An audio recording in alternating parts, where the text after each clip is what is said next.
Welcome to episode 43 of the Grit Code Podcast, live from the French Riviera, a place where we decode the steps to success on and off the field. I'm 11-year NFL veteran, three-time Pro Bowler Donte Whitner, alongside Mr. Rod Brooks, Bay Area TV and radio analyst. And Rod, we're going to get right into it. An episode title this week is Scarcity, Success, and Self-Destruction. And our first segment is I want to get right into George Kittle. Did you see George Kittle running around at tight end university? What are your thoughts about that? And should the 49ers allow him to do that? Um, I saw it. You can't help but see Kittle again. This is not an NFL practice. It's not preparing for a game. So I think contextually you have to have that be a part of the discussion because it's important. That being said, the videos I saw, man, he looked good. And we've had this discussion over the last few weeks because Kittle has said, unsurprisingly, that he plans on playing week one or being ready to play in week one. Whether he will or be allowed to is a different story. And we're both like, yeah, that sounds good, but come on. Then you see the video and you're like, yeah, that sounds good, but ooh, boy, does he look good. I love what he's doing. I love where he's going. I don't think the Niners have a leg to stand on to tell him not to do anything. He's at his own crib doing his own thing. I'm still not a week one dude in this regard. The travel to Australia. I think the Niners hopefully win. Even if they lose, I think they're better served just simply not putting him on the airplane and getting him ready for week two, hopefully, or maybe week three if they have to push it to that point. I totally have to disagree with you, though, Rod. And respectfully, when I'm watching the videos with my athlete eyes, he's limping out there. He doesn't really look good to me. And if you look at other players commenting on that video, the guy is not 100% healthy. This is the first time I've ever seen an actual player who hasn't been cleared by the medical staff participate in football drills outside of the facility. And I'm going to go out and say this. He's dangling that Super Bowl playing around with his Achilles right now. Because think about what he means to the 49ers offense. And not just offense. Think about what he means to this team as the Oh, emotional leader, he's right? he's the Fred Warner on the other side of the ball, of course. Absolutely. And then it perpetuates and it penetrates onto the defense and the special teams as well with the way that he plays. So if George Kittle hypothetically goes out there and hurts himself right now, the 49ers cannot and will not make it to the Super Bowl. So the 49ers should call him immediately, tell him, "Oh, you had a couple days at tight end. You need to be the coach out there, but under no circumstances should you get back out there, run routes, and do anything football wise until you're cleared by the medical staff." All This right. is asinine. I've never seen this happen before, and they need to stop this before he really hurt their Super Bowl chances. Now, let me play devil's advocate. What if they've told him he's cleared to do that? What if he's gotten permission, or what if he's gotten clearance from his doctors, their doctors, a group of doctors, a murder of doctors, if you will? What if they told him he can do that? Well, then he probably should, but he doesn't look 100% healthy to me. Okay. If you go back and watch that video, you'll see he has a nice limp to that leg. Like, yeah, George Kittle's a tough guy, right? WWE wrestler type of guy. But guess what? He really shouldn't be out there until you can run without that limp. And you should be in the 49ers facility doing everything possible to make sure that you're available for week one. So I think that he's really playing with their Super Bowl hopes right now, participating in this tight end university. Here's my guess, and it's just a guess, somewhat educated, but still a guess. And I hate to drag this name into it, but considering how the Brandon Ayuk situation has devolved, mainly, if not exclusively, due a lack of communication, I'm going to assume, I'm going to guess that George Kittle has had and has been in communication with the Niners in terms of What should he do? What should he not do? What can he do? What can he not do? I think he's smart enough, and I think the Niners are smart enough, considering what they have dealt with Brandon Ayuk, to know that communication is the key in these relationships. Sometimes you have to protect the player from himself. 100%. hundred You percent. understand what I'm saying? Like, Yes, he sir. understands the branding behind Tight End University. He understands that he was the initiator of it, and it's probably, um, economically viable for him to be out there running around. But for a team, I don't know if he should be really doing it, especially when you have that limp to it. If Mhm. you're not 100%, you shouldn't be out there, because the NFL football season is vastly more important than running around at tight end university right now and running routes. Would you agree with that? Oh no, 100%, 100%. But let me bring it somewhat back full circle, because again, this is a conversation we've been having here over the last few weeks. Should Kittle play week one? Based on what you've seen, based on what we've talked about, are you still he's not playing week one at all? I believe he will play week one. Okay. Okay. Even with the running around at tight end university, even with the limping, we're still a month away from training camp. And then you're probably 2 months to about 7 weeks away from week one. I believe that he can be 100% or as close to 100% by week one. I just don't think that this is beneficiary to anybody involved for him to be out there running around. But how much do you think he's going to be able to exert himself in camp to be ready for week one if we are now almost at the beginning of July? Camp starts, the vets will get there and get active the third week of July, but let's just fast forward. Basically in the first week of July. How much do you think he's going to be able to do in camp to be ready for a hypothetical week one start? That's hard to guesstimate because everybody heals differently. And you know how he plays the game. He plays the game all out. And that Achilles is just a small tendon, and blood flow and all different types of problems can result from it depending on how his body heals. And that's an individual thing. So it's hard to guesstimate right now. But from him running around, from knowing that the 49ers are going to take care of him, give him his rest days, he's going to do all the PT therapy that he can, he might be able to be as close to 100% as possible. We just hope that that's reality, right? That's what everybody, the 49ers faithful, is hoping, that it's reality, that George Kittle is out there, because he's more important than a lot of different pieces on that offense. Probably more important than everybody except Brock Purdy and Christian McCaffrey, Christian McCaffrey, and right? I throw a big Trent in there too. Yeah, I throw a big trend in there, but I would say that when you have George Kittle, somebody who does it well in the run game, the pass Uh, game, scores touchdowns, the toughness after the catch, the run after the catch, I would have to put him third in that pecking order, and I would put Trent Williams at number four. Um, I wanted to move on to Sam Darnold's comments. Did you hear Sam Darnold I did say not. that he felt like he gained his PhD in football when he signed with the 49ers under Kyle Shanahan and the 49ers staff? Do, since you didn't hear it, I know exactly what he's talking about. From being drafted in Buffalo, right? Hmm. Playing in a defense under Perry Fuel, and my defensive back coach was George Katavalis, who was coming off double hip surgery, right?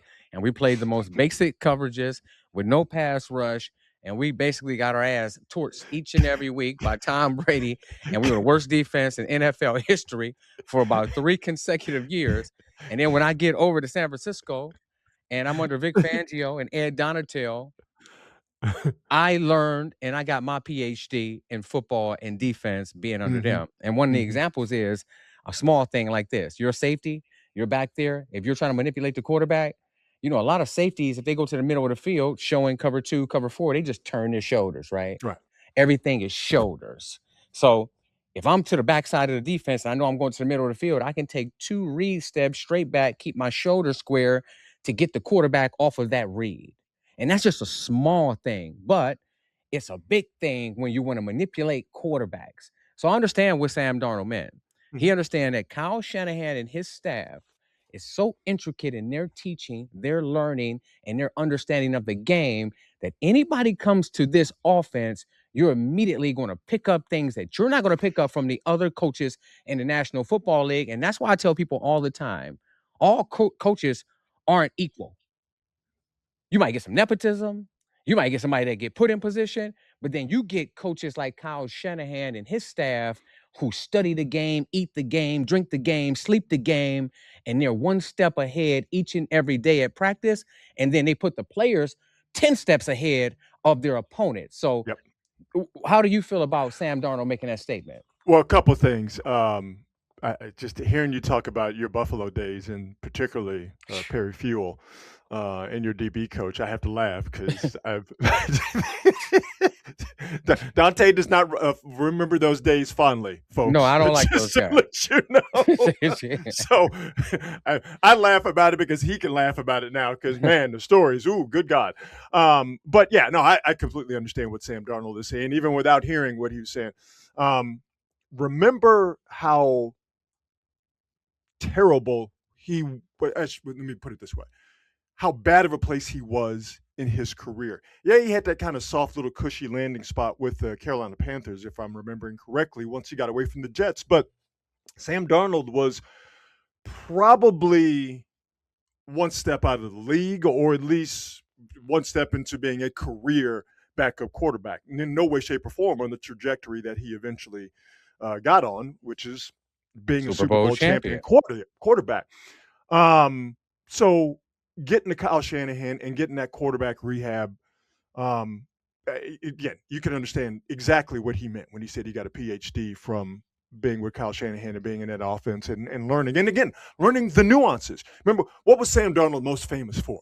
When he Turn the said, ball over. well, they're turning the ball over, but remember that quote when he was with the Jets and they were playing the Patriots, and Belichick was there, so you know they were hellified on defense, and he said, "I'm seeing ghosts." He just mentally he could not figure out what the hell was going on. Gets to Kyle Shanahan, he gets a better understanding of how to read defenses, not to feel those ghosts, how to be able to manipulate, how to be able to cut down on the turnovers. So it makes perfect sense that he would say he got a doctorate in football from being with Kyle Shanahan. And I'll finish my point by saying this. It continues to make all of the people, strangely enough, many of them Niner fans or supposed Niner fans who say Kyle Shanahan isn't that good of a coach, or he's not that valuable, or what he does can be replicated by someone else. You notice you never hear football people saying that. You notice you never hear opposing coaches, opposing players, or people who have played for Kyle Shanahan, against Kyle Shanahan. You notice you don't ever hear them say that. It's by people who, for some reason, have some agenda against Kyle Shanahan that forces them to say something that is completely and totally not true, which is Kyle Shanahan is not one of the best offensive minds in football today and one of the best head coaches in football today.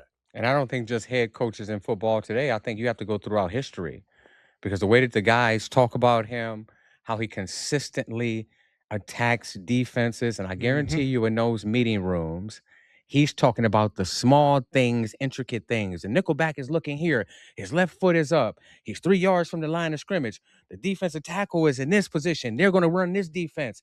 If this guy gets here, we're going here with the football. And he can rattle these goddamn things off the top of his head, almost like a fucking like master guru.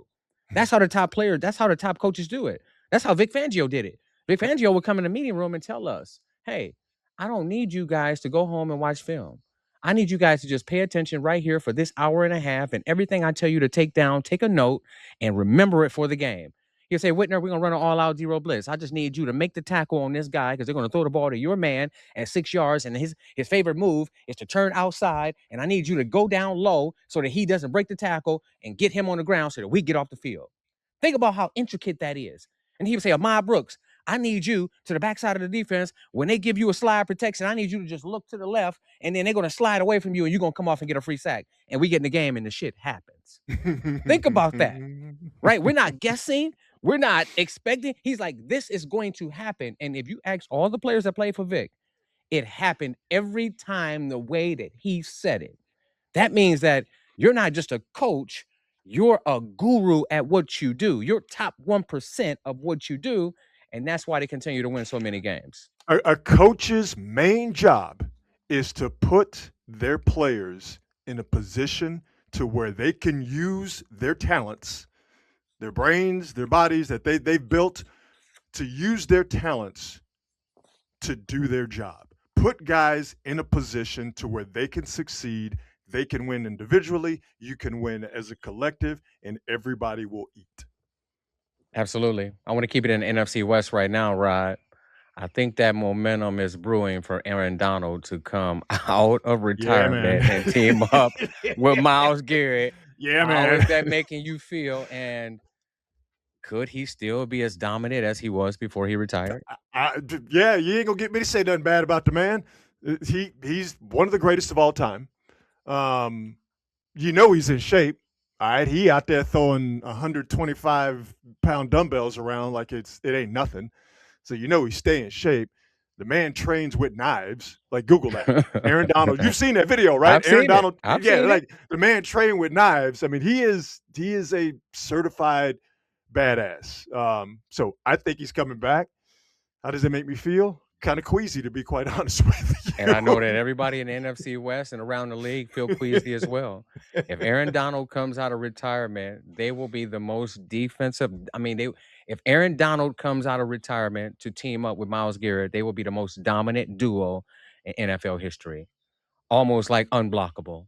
In the Mm. run game, pass rush, you almost can pencil them in to win the Super Bowl if Aaron Donald comes out and plays up to his level that he did before he retired.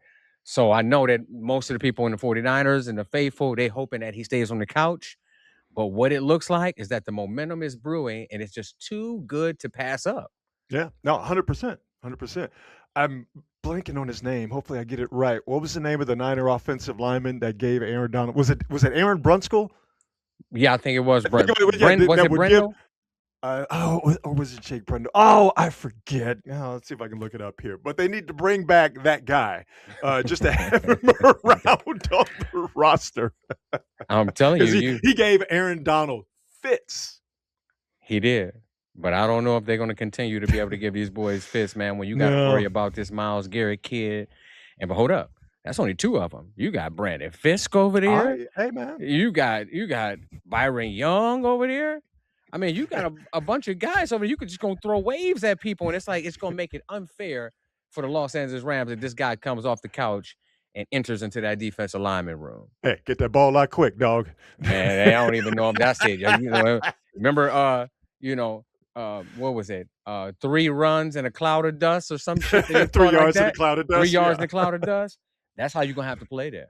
Yeah. You're Yeah. just gonna have to run the football. You're not gonna be able to pass the football. You're gonna have to hope that Aaron Donald doesn't live up or play up to his expectations and the standard that he has set all through his career. That's such an interesting point, dog, because football now is about space. Is about Yes. making opposing teams cover every blade of grass. The game is not played. I mean, yeah, the trenches are still important, but the game is not played as tight and as constricted as it was even 15 years ago. Definitely behind that.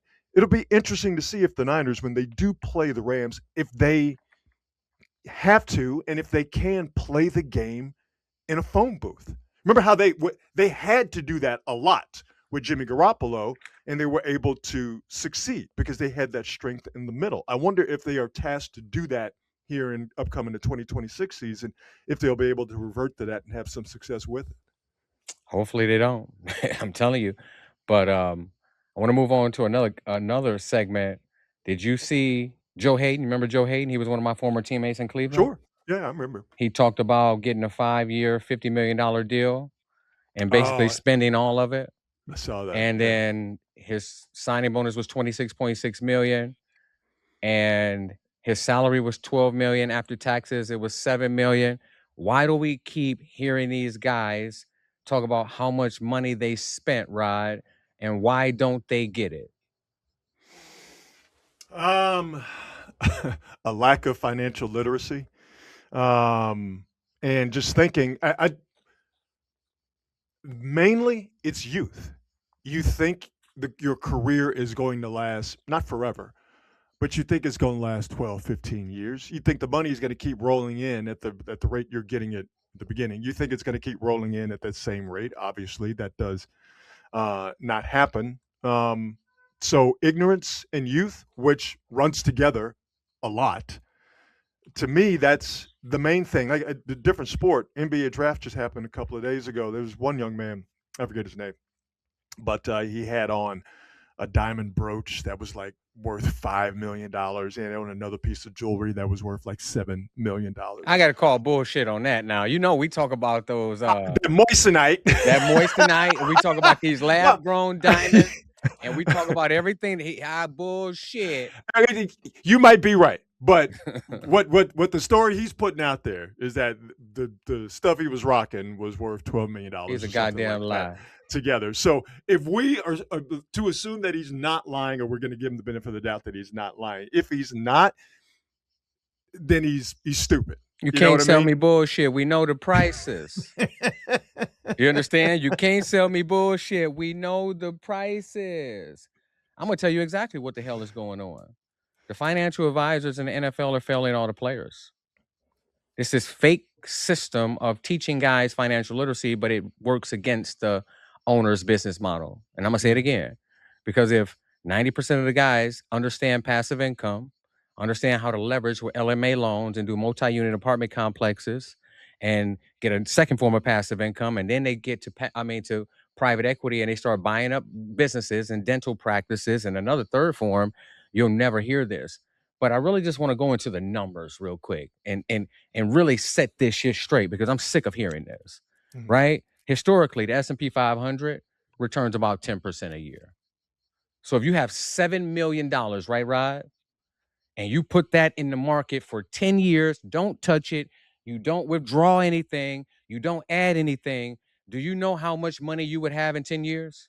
18.1, hold on, 18,160,000 in 10 years. That's what you would have. More than double.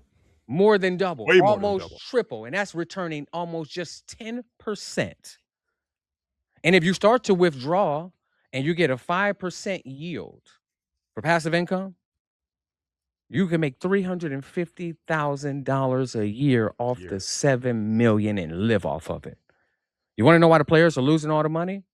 It's because when they come into the league, you have that scarcity mindset. You got that dope boy mindset. Those are your idols. The guys that are on the corner, the guys that have the nice car, got the girl, got the jewelry, talk real loud, very aggressive. That's who you want to be, whether it's consciously or subconsciously.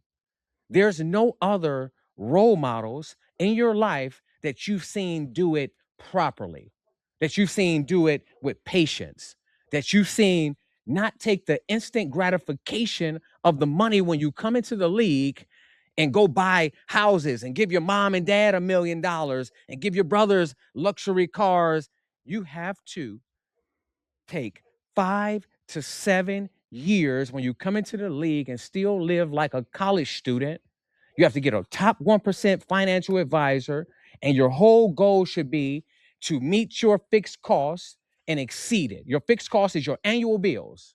So you put all that money to work and you get to a point to where you hit your number. If your bills are $250,000 a year, you got to keep putting money in until you hit 250 in surplus. You are considered wealthy then. So the reason is the guys don't have the teaching, they don't have the cultural financial background. But guess what? There's no excuse, because there's so much information out there. You don't have to keep up with the Joneses. You don't have to compete with guys about what car they have, how much money they spend, what type of jewelry they bought. This is the formula.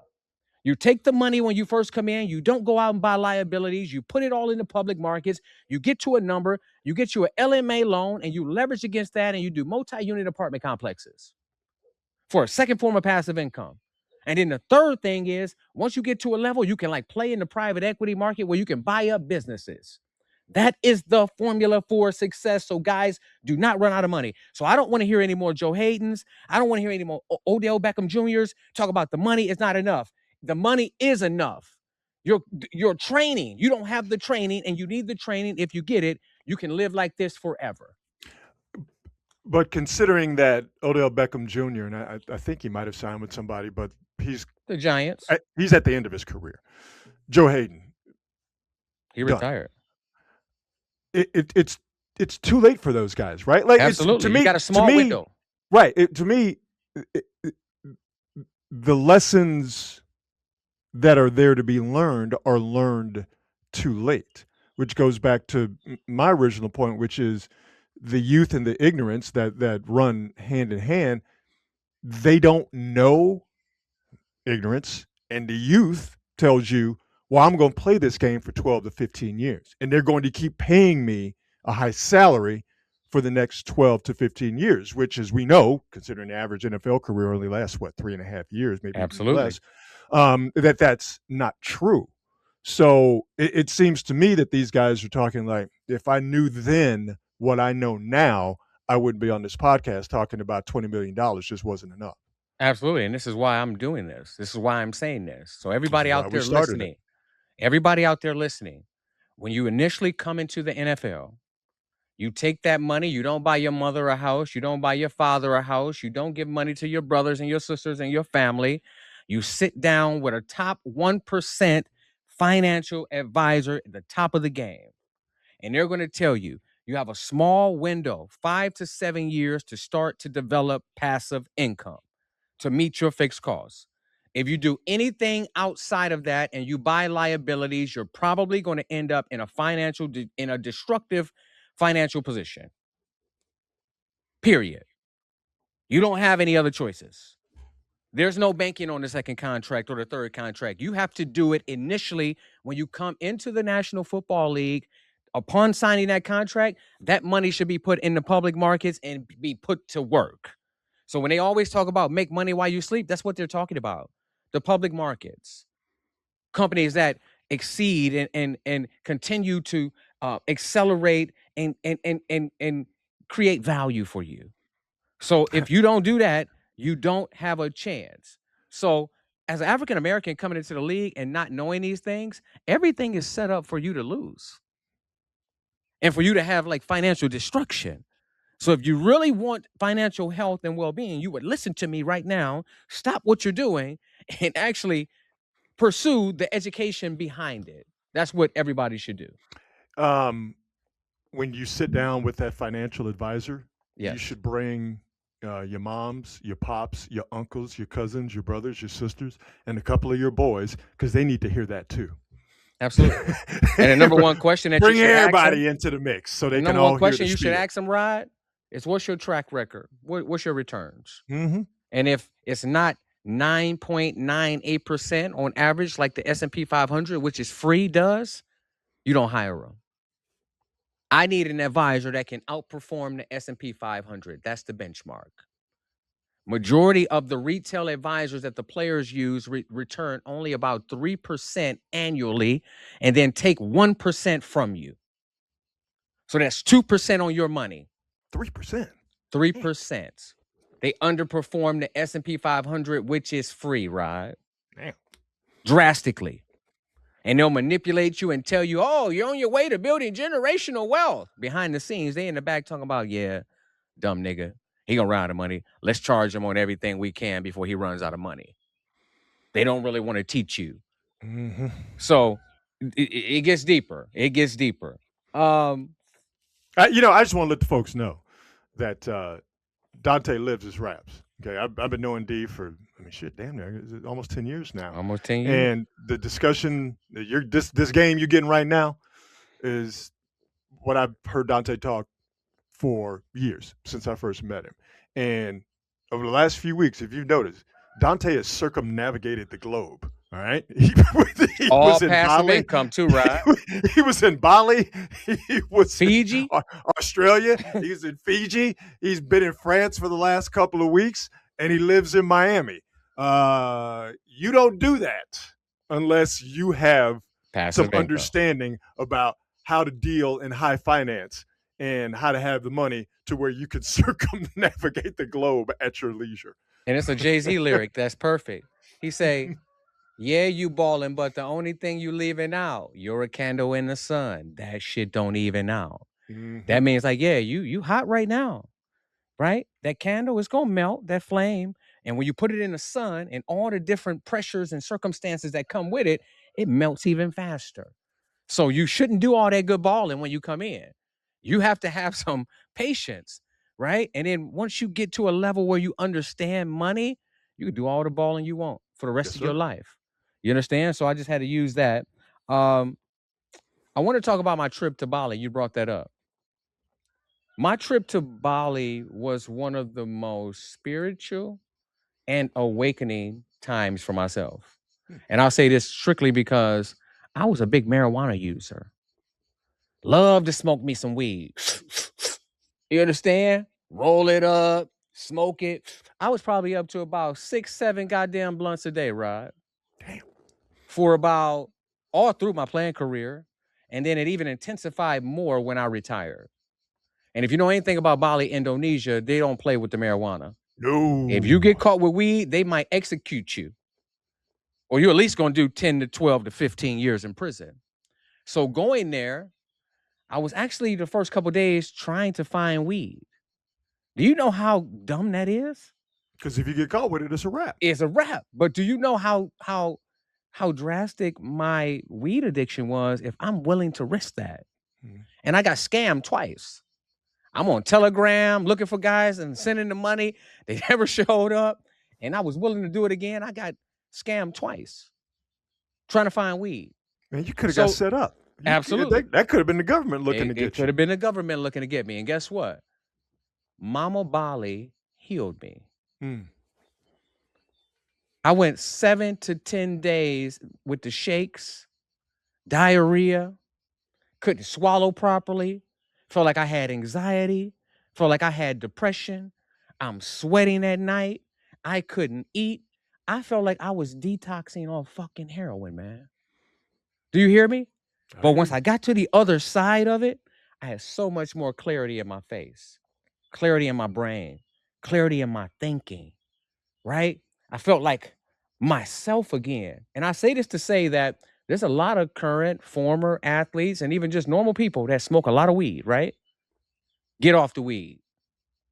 And it's almost virtually impossible in America when you start to go through these withdrawal symptoms, because all you got to do is pick up the phone and call the weed man to make yourself feel better. So, In certain places, all you got to do is go outside and walk down the block to get it legally. absolutely. So, whatever they spraying on that marijuana and the Mm. amounts of it, I'm telling you right now, it's a heavy drug. It's not like even like a drug that they used to classify it like under heroin and under cocaine. Man, it is on the same level as heroin and Brother. cocaine. So the athletes, entertainers, rappers, get off the weed because it's not a pretty thing. It's not a nice sight when you start to withdraw from it. So I have to give a shout out to Bali, Indonesia for healing me when it comes to that marijuana addiction. Hey, let me tell you something. I'm not a smoker, and when I did do it back in my younger days, yeah, I did it like a kid.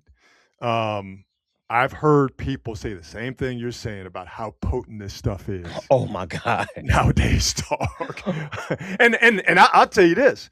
I noticed this when I was traveling last year. People in airports and on airplanes, because now you could take THC pills. Obviously, they got the Hmm. gummies. Obviously, you can ingest marijuana in the traditional way of smoking it. Dog, people are getting to these airports and getting on these planes, and they are zooted out of their fucking minds, dog. I know. It's like I could see them. Their eyes are just bloodshot red, and you could just see in their actions and how they're interacting with people, and just even when they're just sitting. Yo, man, people are traveling and are just completely and totally gone because you can get marijuana, THC, the active ingredient. You can get that, and because it is so strong, people don't know. They don't know how to dose themselves. They overdose themselves in essence. Yeah, they do overdose themselves. And one thing about that marijuana is you'll get to a point to where it doesn't even feel like it's working anymore. Mm, Can you imagine? mm. I was up to 8 to 10 goddamn blunts a day, And Yo, I it's a felt like lot. I wasn't high, Rod. Shit. Do you understand? With the potency of it, I felt like, I needed it. I was spending about $3,000 a month on marijuana, almost $40,000 a year, and probably more on weed. So I tell you, just listen to me, please. I beg you, people out there that's listening, get off the weed. And when you start to go through those withdrawals, it's going to take you about 7 to 10 days, but you got to fight through it. Don't call the weed man, and your life is going to be better without it. I can almost say that it was making me kind of like slow. Like my brain wasn't working and firing. The neurons I could tell wasn't firing. I would have to think too hard for Mm. things that's supposed to just come out fluidly and Mm-hmm. normally. Do you Mm-hmm. hear me? So it slows you down to where you can't focus on anything. You can't you can't build anything. You can't be successful really if you're smoking that level of marijuana with everything that they're spraying on it. Another thing that I want to address is the alcohol issues with athletes. The alcohol issues with athletes is reaching like a level to where it's getting extremely detrimental to the guys, not just while you're playing, but when you retire. So I remember drinking almost every weekend after football games, all the way since college. We'll be able to go out, drink out the bottle, ride, drink the tequila out the bottle, stand on the couches, rap the rap music. Once you get out of the league and that head trauma settles in and you mix that alcohol with it, demons come out. It's almost like you turn into another person. And me personally, it affected me. I know some of my former teammates from Ohio State, some of my former teammates from the 49ers and the Buffalo Bills. When the alcohol mixed with that head trauma is induced, it destroys lives. The DUIs, the domestic violence, the irrational thinking and decision making, it all comes from head trauma plus alcohol at excessive level, not being able to handle the different stresses and pressures in your life. And that's the number one detriment to athletes once they retire is that bottle. So let me ask you this: how much does marijuana usage by current and former players? How much does that factor in terms of wanting to get off of alcohol? And you think, well, maybe this is a better option, and then you find out because of an over reliance on it, as you just detailed in your case, that it's truly not the better option. But you thought it was because alcohol is so almost in just off the jump so destructive. Like you know when you fucked up off of alcohol and how you can't do nothing. So marijuana seems like, well, yeah, I know I'm still I'm altering my brain, but it seems to be a much softer landing than just taking a bottle of Hennessy to the head. You dig Or what it's I'm just a saying? cop out. It's a cop out. How many guys come from the inner city that play professional sports have ever just been clean?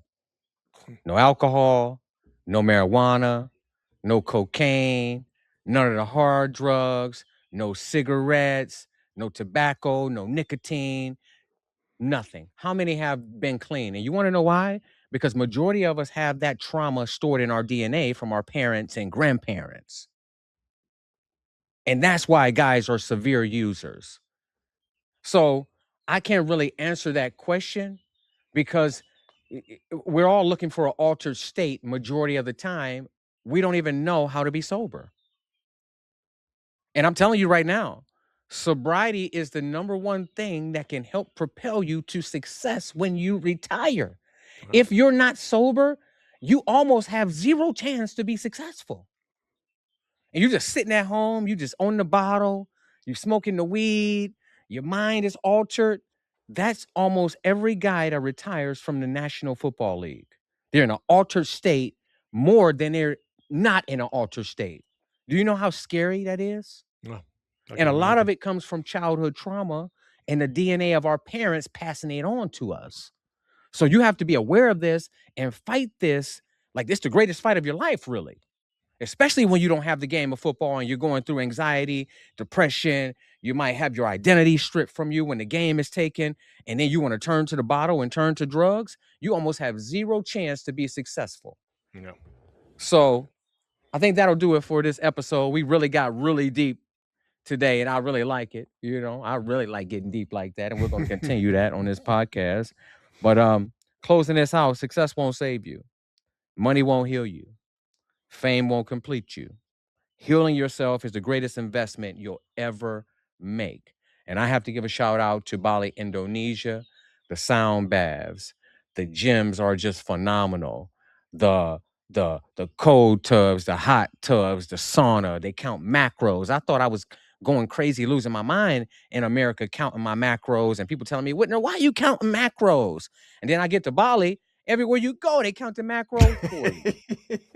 You understand? So I understand that it's just a lifestyle. And when you live that clean lifestyle, great things happen, especially in retirement. So for all the players out there that's listening, I'm with you. I hope that you can figure out a way to stay clean, get clean, and remain on a track to be successful. And that'll do it for episode 43 of the Grit Code Podcast. Make sure to like and subscribe on Apple, Spotify, X, TikTok, and Instagram. And from myself and Mr. Rod Brooks, remember, it's not just a code, but it's a way of life.